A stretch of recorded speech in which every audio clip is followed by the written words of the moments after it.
आज का विषय है अपना और पराया। आप सभी अच्छी तरह से जानते हैं, समझते हैं, अनुभवी हैं। पूरी दुनिया के अंदर यह बात अवश्य की जाती है कि अपना और पराया कौन है। अपना कौन है, पराया कौन है, इस विषय में अवश्य बात की जाती है। तो आपको ये देखना होगा, समझना होगा कि वास्तव में अपना कौन है, पराया कौन है। आज ये विषय है अपना और पराया, इसलिए इस विषय में चर्चा करना आवश्यक है। तो अपना कौन है और पराया कौन है। अपने की परिभाषा माना जो आपके साथ उसका संबंध हो, और संबंध जहां प्रेम है, भरोसा है, सम्मान है, वही संबंध है। तो वास्तव में आपका अपना वही है जो आपसे प्रेम करता हो। आपसे प्रेम करने का मतलब आपके विचारों से प्रेम करता हो, आपकी भावनाओं से प्रेम करता हो, आपके निर्णय से प्रेम करता हो, और आपके जीवन के उद्देश्य से, लक्ष्य से प्रेम करता हो। वास्तव में वही आपसे प्रेम कर रहा है। दूसरा आता है भरोसा, कि कौन आपके विचारों पर भरोसा करता है, आपकी भावनाओं पर भरोसा करता है, आपके निर्णय पर भरोसा करता है, और आपके जीवन के उद्देश्य यानी लक्ष्य पर भरोसा करता है। तो वास्तव में वह आप पर भरोसा करता है, आपका अपना माना जाएगा। तीसरा है सम्मान। कौन आपके विचारों का सम्मान करता है, आपकी भावनाओं का सम्मान करता है, आपके निर्णय का सम्मान करता है, और आपके जीवन के उद्देश्य यानी लक्ष्य का सम्मान करता है, वही आपका अपना है। जो आपके भावनाओं को, विचारों को, निर्णय को और लक्ष्य को सम्मान करता हो, प्रेम करता हो, भरोसा करता हो, वास्तव में वही आपका अपना है। और अपने होने की बात कहने वाला व्यक्ति यदि आपके विचारों का सम्मान नहीं करता है, आपकी भावनाओं का सम्मान नहीं करता है, तो वास्तव में वह अपना नहीं है।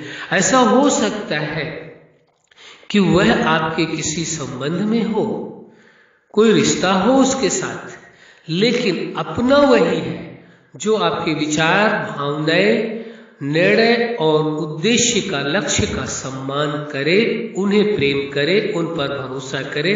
वास्तव में वही आपका अपना है, चाहे सांसारिक रीति से उसके साथ कोई संबंध हो या ना हो। ऐसा तो हो ही नहीं सकता। वो आपका मित्र हो सकता है, वो आपका भाई हो सकता है, वो आपका पिता, माँ, कोई भी संबंधी हो सकता है, लेकिन वास्तव में अपना आपका वही होगा जो आपसे प्रेम करता हो, आप पर भरोसा करता हो और आपका सम्मान करता हो। यदि ये तीनों चीजें नहीं है तो वो आपका अपना है ही नहीं।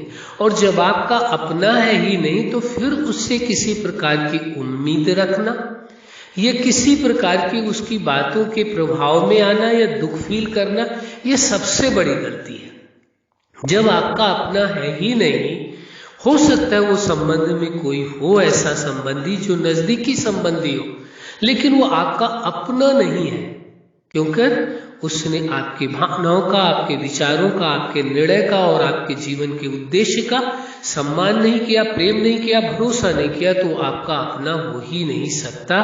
वह जो रिश्ता होगा वो केवल वर्चुअल होगा, एक नाम का रिश्ता होगा, जिसे संबंध कहते हैं। वहां प्रेम, भरोसा और सम्मान होगा, और संबंध के बजाय उस संबंध को आप बंधन कह सकते हैं। संबंध का एक बंधन है जिसकी वजह से आप स्वीकार कर रहे हैं। वास्तव में वहां कोई अपनापन नहीं है, अपना नहीं है। और जब अपना ही नहीं है तो फिर किस श्रेणी में आता है, पराया की श्रेणी में आता है।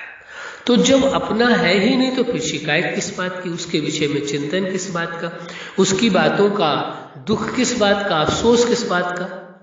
तो ये वास्तविकता को समझ लेना आवश्यक है। दूसरा विषय आता है पराये की बात आती है, पराया किसे माना जाए।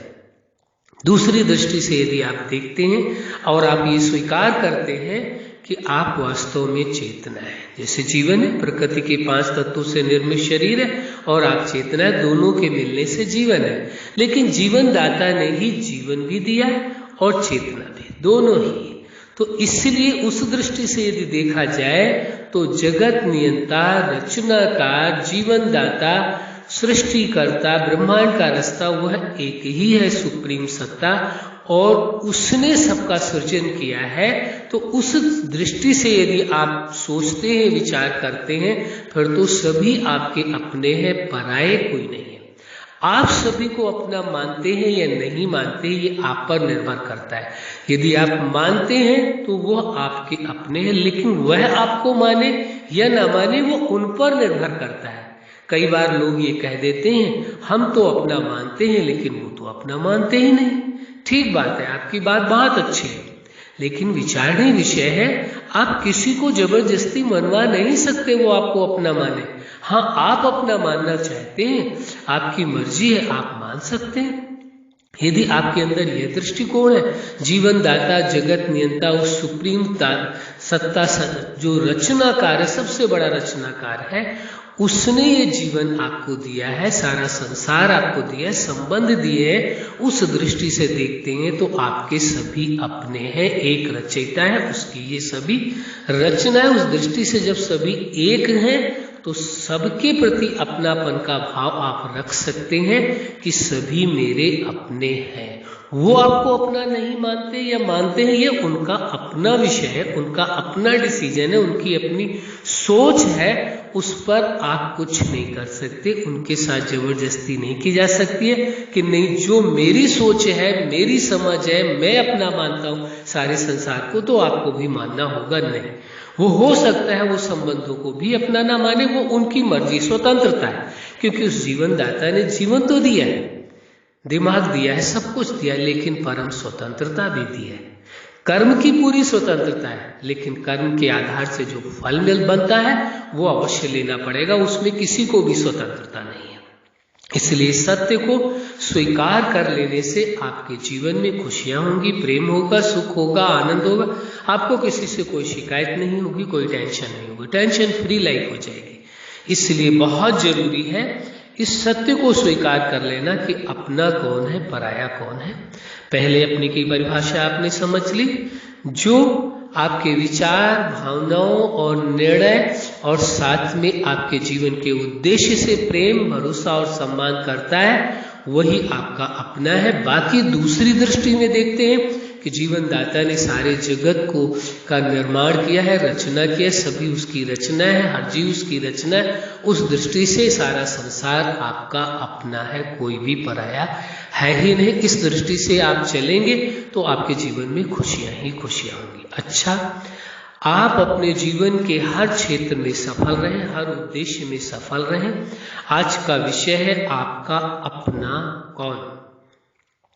आपने इस सत्य को जान लिया तो आपके जीवन में अपना कौन है ये आप समझ रहे हैं। आपके जीवन में सदा खुशियां रहे, प्रेम रहे, सुख रहे, आनंद रहे, सभी आपके अपने होकर के रहें और आप सभी के अपने होकर के रहें। यही हमारी हार्दिक शुभकामना है। सदा खुश रहें, मुस्कुराते रहें। धन्यवाद।